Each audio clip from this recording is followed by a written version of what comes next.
Hey, welcome to the shop. Today I wanted to go over my personal PFD. I've got a few different PFDs, Northwater, 4.6, even some NRS ones I really like. Today I've got my work one for search and rescue. This is a Northwater rescue PFD. 28 to 30 pounds flotation, depending on the size that you would wear. Very big PFD, kind of like armor, lots of flotation. I would wear this specifically if I'm doing jobs within organized rescue where I are going to be running big water, want lots of safety, but also maybe offering flotation to a subject during a rescue. Having that high float does impede my ability to swim.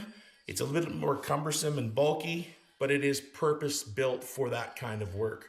If I was going to be doing more intense rescue, maybe I'm the swimmer, the dope on the end of the rope, I might want a lower flotation PFD, like a NRS responder or something around the 22 pound per square inch, or maybe even smaller than that, like a kayaker vest that's 15 pounds. All the maneuverability in the world to get the job done. Heard lots of instructors say you have to wear this or you have to have that. Honestly, whatever PFD works best for the scenario or the situation given is the right PFD for the job. Let's talk about the blowout buckle. These blowout belts, they're on all kinds of PFDs. They're usually in different positions. In a kayaker's vest, it might be low to the waist. In a rescue PFD, it should be high on the chest. They're attached to a rescue leash, or they could have a little pigtail underneath for a kayaker. All these setups, it all looks like the same equipment, but it has different intended uses. A lot of people don't even have a leash on it. They'll just have a ring in the back of their PFD and they'll hook to it with a piece of webbing and a carabiner if they need that particular job done. On the rescue PFDs I wear, I like having a leash. Very important, and I'll explain why. So first of all, let's talk about the blowout buckle. It's just a Fastex buckle with a little camming buckle on the inside of it. 2-inch seatbelt webbing, very strong. The position of this actual belt is quite important. For rescue, it should be high in the chest, around the nipples. Because if I'm being pulled by the center of my back in strong current, I want to plane to the surface and ride on top. If I have a subject, that subject could be out in front of me. I can point where I want to go, set a ferry angle, get across the river, do what I need to do. Kayaker vests will have the same type of blowout buckles, but they're going to be quite low, close to the cockpit.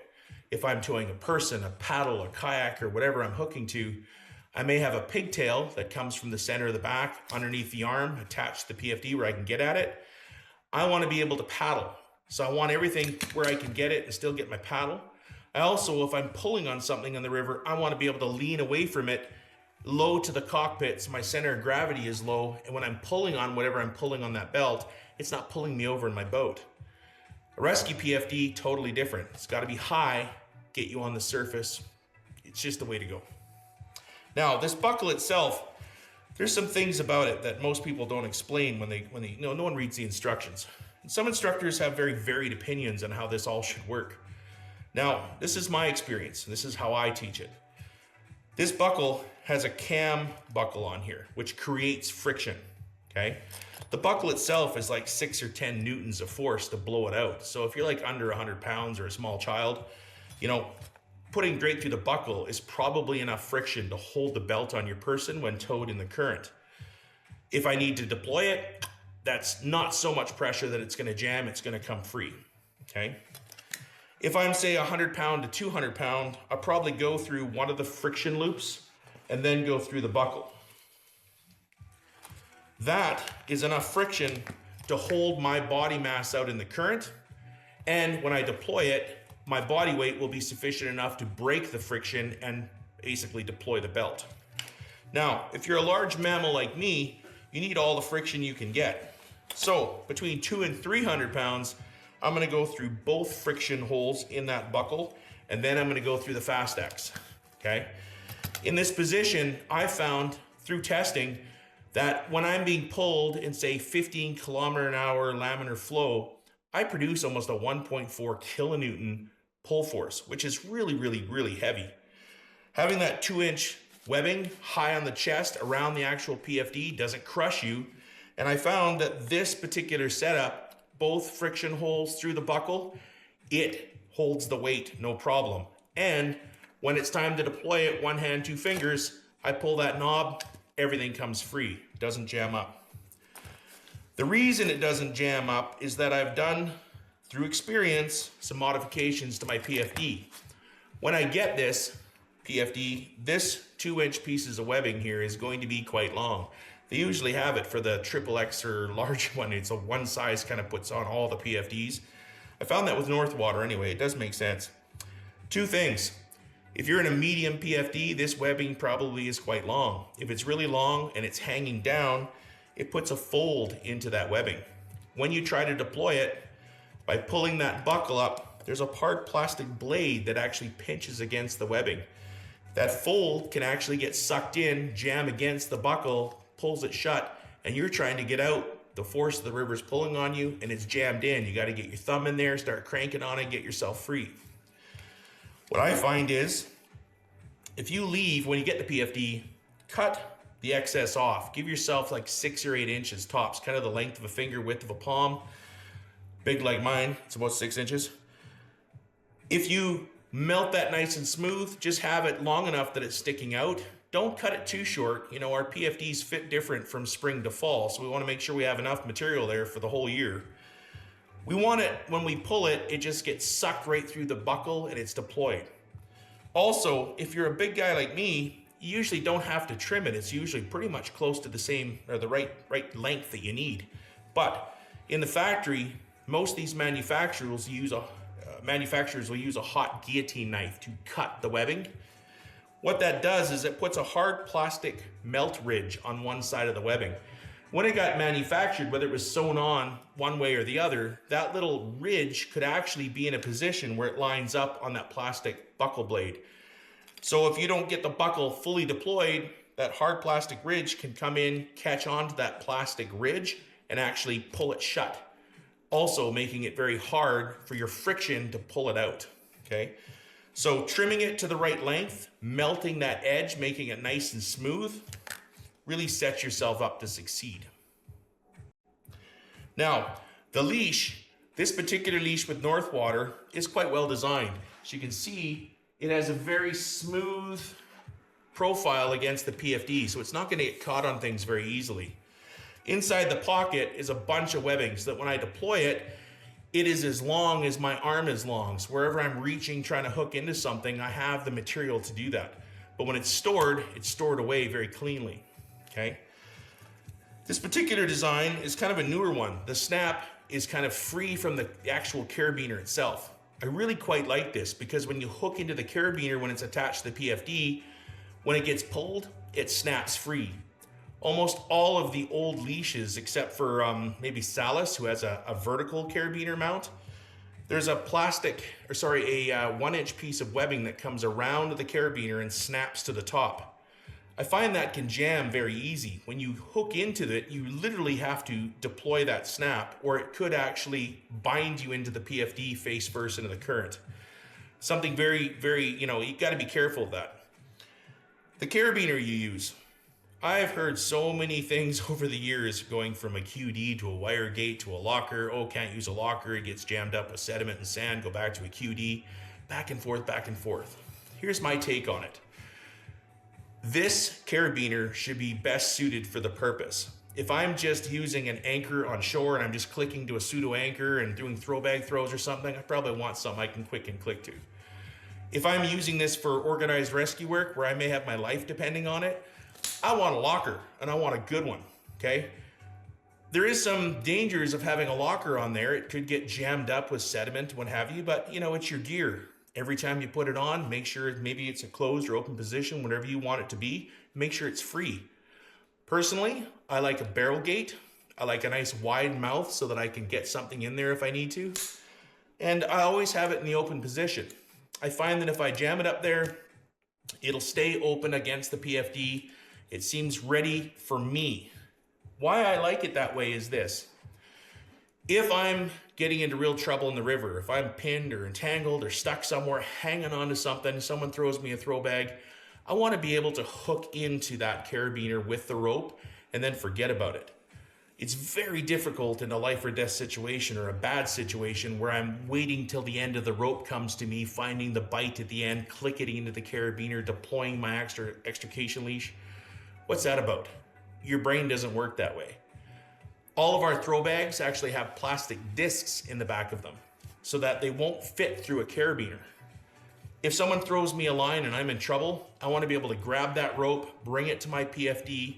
I always have the gate lined up to the inside. So with my fingers, I can force that rope into the carabiner and then forget about it. Once it's clicked in, this particular PFD with this particular mount, I don't have to deploy anything. The rope goes through, the bag comes up, peels it off, it snaps free. Now I'm hooked to a line, I'm still hanging on. I can get pulled off that dangerous situation, use my hands to guide me to swim. That's how I like to set it up. Let's talk flip lines. Now, in my career as a river guide, I used to carry webbing around my waist with a carabiner. I wasn't super experienced, I didn't mind that back then. I don't like it as much now, especially for rescue work, because that's a hell of a strong piece of fabric wrapped around my waist if I am swimming and get caught on a twig or a stick or something. That could really entrap me. Having at least 5 meters of webbing on your person is pretty important. If I need to make an anchor, use it as a flip line, I want that webbing handy and get at it real quick. I find that having it mounted in a pocket or something works best. In this particular Northwater PFD, there's no pockets on the front of it. That's purpose built, and I like that because having 2 pockets mounted permanently on the front, you tend to want to put stuff in it. It sticks out quite high. It's quite difficult to climb over top rocks or logs or even get into a boat with the perimeter line. It all gets caught on that, including like the edge of an ice during ice rescue. If you've got a belly like I do, you don't want a bunch of bulk up front. I already have it, so I want that as smooth as possible. I've got this pocket here. It's a Molly pocket that I found. It's I think used for surgical gloves. It fits to the PFD quite nice. I can push it off to the side so it's out of the way. And it's got a hole in the front with some elastic material, basically so you could reach in and pull out a pair of gloves. I find that 1 inch or 11/16 webbing, 5 meter length, daisy chain stuffed in there, holds it all nice and tight right where I can get at it.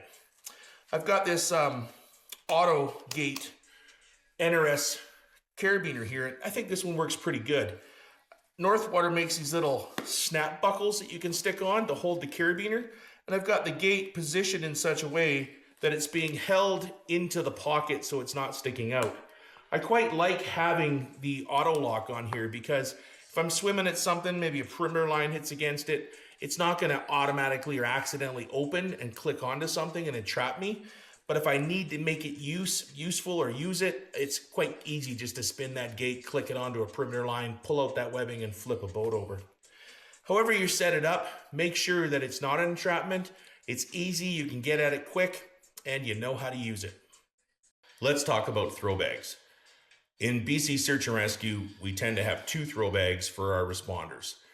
The way I've got this set up, I've got a quick draw system on this Northwater PFD. Allows me with one hand to get the throw bag off quite quickly. I have 2 different types of throw bags on here. They're both wedge small throw bags. On this side, I've got a throw bag that has a polypropylene yellow and black rope inside of it.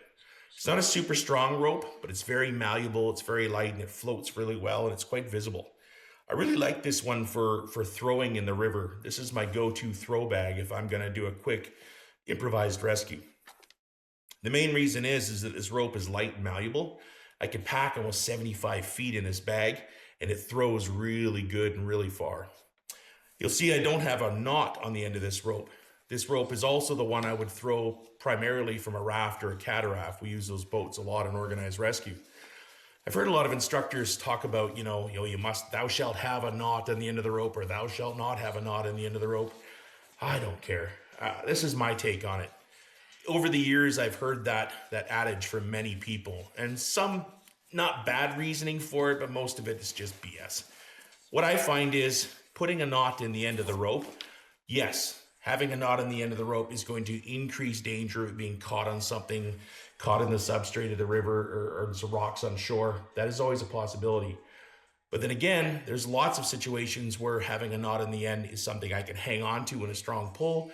If I'm a first responder, firefighter, or SAR member who might be responding from shore, maybe I'm doing a containment with multiple throw bags and I want to anchor to shore or hook onto something. I don't want to be tying knots. I want to be prepared and set myself up to succeed. I have this one set up with no knot because it's my primary go-to throw bag. Plus, if I'm in a boat, I'm oars, I have a frame. If something happens, I use the bag and I need to jettison it from the craft, I want it to come out of the boat cleanly, so no knot.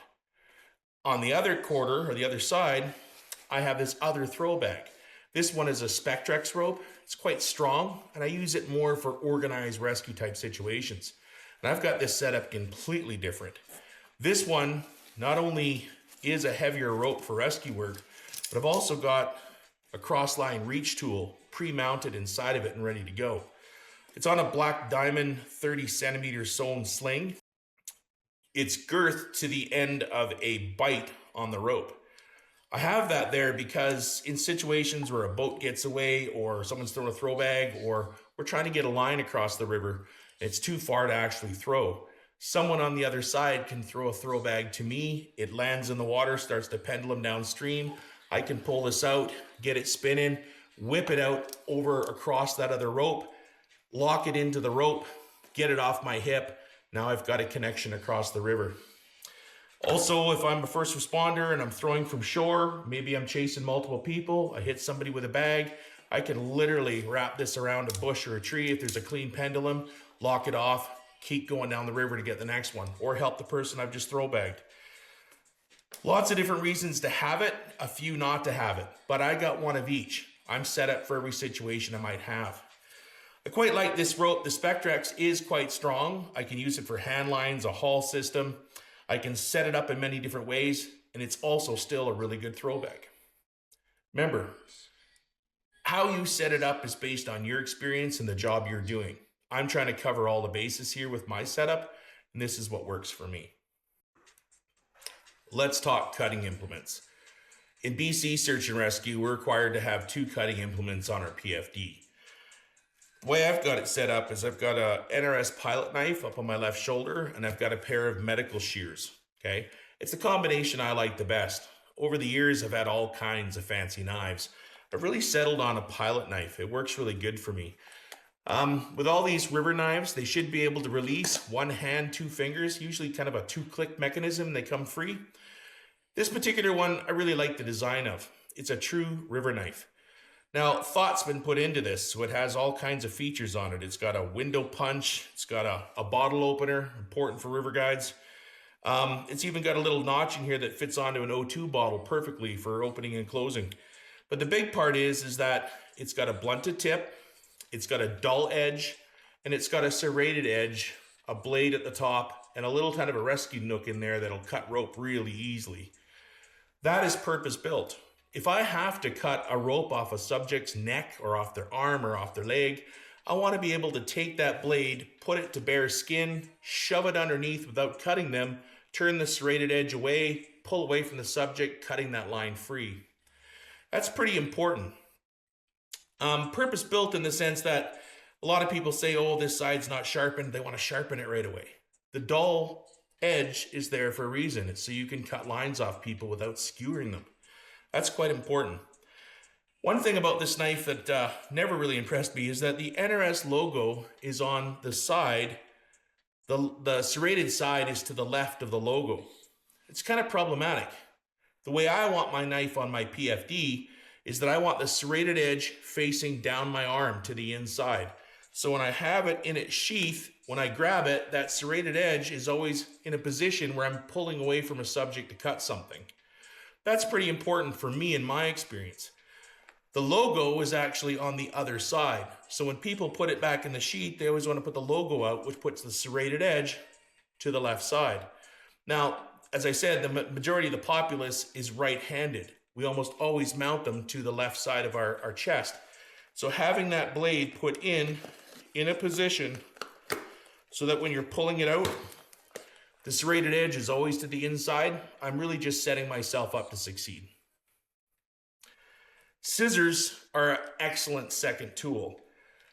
Medical shears, quite inexpensive, between $12 and $60 if you want to get the real fancy titanium ones. But again, the river's going to take it from you eventually, so don't spend a ton of money, you're just giving it away. I like this vertical position The Northwater scissor pack that came with this PFD, it's got all kinds of sewn tabs on it. You can put it in any position you want. When they come with the PFD, they tend to be horizontal. I don't like that as much because in that position, when you're swimming, moving around, you're rubbing against the snap. And it's very easy to pop the snap and just have your scissors fall out. I like it vertical where I can reach it with both hands. And shears are like really good cutting tools. You know, chopping, slashing, and stabbing with a knife makes sense. But if I have to do some fine work, like cutting your wetsuit off, your dry suit, going through a metal zipper, or even cutting wire or barbed wire off your leg on the side of some farmland on the river, this is the tool for it. These things are famous for cutting through pennies and different metals. Stronger you are, the thicker the metal you can cut with it. Also, the handles are really great for putting a finger through and being able to climb down your own leg, get to your own entanglement, get those scissors in a position where you can cut yourself free. This combination really works for me, and again, just my life experience. This is what I've used over the years, used in the field on real rescues, and it's a combination that works for me. One thing I would stay away from, try not to have folding knives shoved into pockets in places. If you need it now. That's a really important thing to remember. Remember, always set yourself up to succeed. On many of my rescue PFDs, I carry an RSS. It's a rapid survival system. On this particular PFD, it's actually on my back, set up like a backpack. I have a little deployment knob up here on the shoulder. It's kind of like an avalanche airbag. If I need extra flotation right away, I can pull this and instantly I've got a 150-pound flotation device that I can grab onto, keep my head to the surface, what have you. Now, this system is something I helped design, Northwater manufactured. It's worked really well. It's saved quite a few lives. I'd love to get it further out in the market.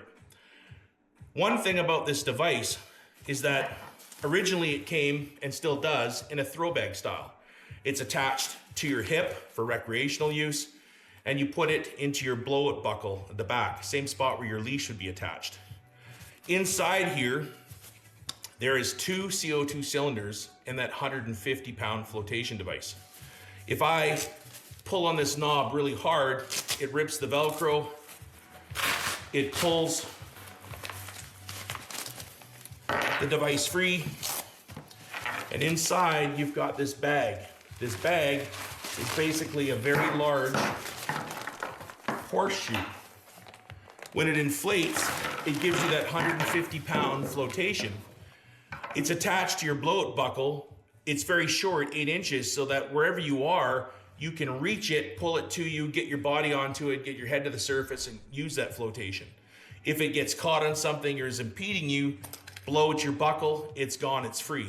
You're swimming. The one on my back here is just better. I need 2 throw bags for my rescue work, so having it built into the Northwater PFD is very important. It doesn't take away any spot on my PFD. To deploy it, all I have to do is pull this knob. When I pull that, instantly that bag is going to come free. It's going to start blowing up, and boom, I have a 150-pound flotation device. Climb on top of it, hang on to the straps, keeps my head to the surface. Now, when this first came out, of course, nobody reads the instructions. This device is augmented flotation. If I can't keep my head to the surface, this is going to help me get it there. It's not a swim device. It's not an inflatable boogie board. Its purpose is if I'm entangled or entrapped, I can deploy this, get my hands on it, get my head to the surface until a companion rescue can come and help me. If it's impeding my ability to swim, I just let it go, blow my buckle, it's gone. Personalizing your gear. Everyone does it. We have our own ways of doing things on the river. I don't do too much, but I think the things that I do are very specific to me. I always have lip balm on here or something. I talk lots in the river when I'm teaching or instructing, and I sunburn my lips, so I always want to have some protectant on there, so I have it handy. Having a watch or a timepiece on here is quite important. I also often carry some form of a breakaway lanyard that I'll hook onto the side of my PFD. I'll hook it to my phone and actually push my phone into my chest. I like having a phone on the river for emergencies or taking pictures, but I want to be able to not lose it, but not have something that's going to get caught in anything. It must be able to break away. A few other things that are kind of unique. Now, the only time I've ever been entrapped in a PFD is, it happens all the time, getting caught on straps or what have you on your PFD on twigs, logs, sweepers, strainers, whatever it may be. I flipped a raft once that had thole pins and an oar frame. And I had the thole pin, top of it, go right through one of these adjustable straps on the side of my PFD. Boat's upside down, I'm hooked to it. I got myself turned around, grabbed the perimeter line, went to pull my head up, couldn't get out of the water. The waves were just kind of going up and down over my head. I had good training that told me, oh, your PFD's caught on something, get out of it. Now, getting out of a PFD in the river, what's that about? But yeah, if you're doing organized rescue, you're entrapped by your actual equipment, you need to imprint on your brain how to get out of it. I'm quite fond of fitted PFDs. Universal fit many, too many straps, too many buckles. I like this Northwater one because it has basically 3 things I need to get out of this thing. I've got a Fast-X buckle at the bottom, I snap it. I've got my blow-up buckle, thumb on behind it, in behind it, pop it, thread it out, grab the zipper, down, I'm out of this thing. I really like that. Another thing that I do to customize all my PFDs from my own experiences is that day that I got caught by that thole pin, I would have thought that this PFD would have busted the little buckle that was holding us, just a little piece of plastic. But it didn't. My body weight in that current was jammed on there, twisted itself in there good. It basically pulled all the slack out of the strap. All the US Coast Guard, Canadian Coast Guard PFDs have termination points on the end of all the straps. It's folded over and sewn. That little sewn tab hit up against the buckle and jammed, and I couldn't bust it free. First thing I do when I get my PFDs, my personal preference, is I cut all those sewn tabs off the end. Melt the edge, just let it sit free. These straps on the side are for adjusting the size. If one gets loose or comes undone, I don't care. There's 6 of them on this PFD. But if I get caught on something like that thole pin and it pulls all the slack out of it, there's nothing to bind the buckle. It just comes right free. I'm not entrapped. I do that with all my PFDs because that one experience taught me if I get hooked on something, I want it to pull free. Maybe a helpful hint. On the back of my PFD, right between the throw bags, the very base, I've got a little gear pouch. This little gear pouch is where I keep all my extra bits and pieces, all the tackle I might need to put together some kind of a rescue system. I've got everything in here all attached together. Because it's in behind my back, if I have to reach back and just grab a carabiner, I want to make sure that when I pull it out, I don't drop everything else in the river. So it's all connected together here. What I have here is some 11/16 webbing. There's about, I think, 3 and 5 meter length here. They're all pre-tied because on a rescue, I don't want to be tying knots and making fancy stuff. I want to wrap it around something, clip, and go. I've got a couple of different carabiners. There's a few lockers, a few wire gates. For any kind of life attachment point, I want to have a locker for sure. I have a nice little NRS, I think it's called a Revo compact pulley here. We use these pulleys quite often for tension diagonals or zip lines across the river. And I really like this one particularly. I don't think they make it anymore, but it doesn't have a Teflon pulley inside of it. It's got a little aluminum one. A metal pulley is always preferred. I've really found over the years with all these improvised crevasse rescue type sized pulleys, anything that's Teflon burns up on the rope. They end up with big flat spots on them. All these metal shivs, or shivs, they tend to last the longest. So I kind of hang on to those whenever I see them. On our throw bags, especially our Spectra, Spectrax, Dyneema throw bags, they're usually a 1/4 inch, and a 6mm Prusik works on them really quite well. Also, our big rescue bags, they're at 5/16, I think, and the 6mm Prusik works on them really, really well. So I've got a couple of those for building mechanical vantage systems and what have you. All that little extra kit in the back there when I need it. It's not something I usually pull out. It's something that when I'm on the side of the river building a system, I'll dump the whole thing on the ground, get it out, and I have everything I need to do something. I hope there was something useful in this talk about, how I set up my personal rescue PFD.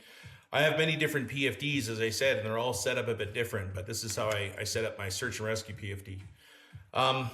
Again, it's all based on my experience. In 30 years, you make a lot of mistakes and you learn from them. So I've set it up the way I like it. If there's something here you like or want to comment on, let me know. Let me know how you rig your system or how you do it. I'm always ready to learn.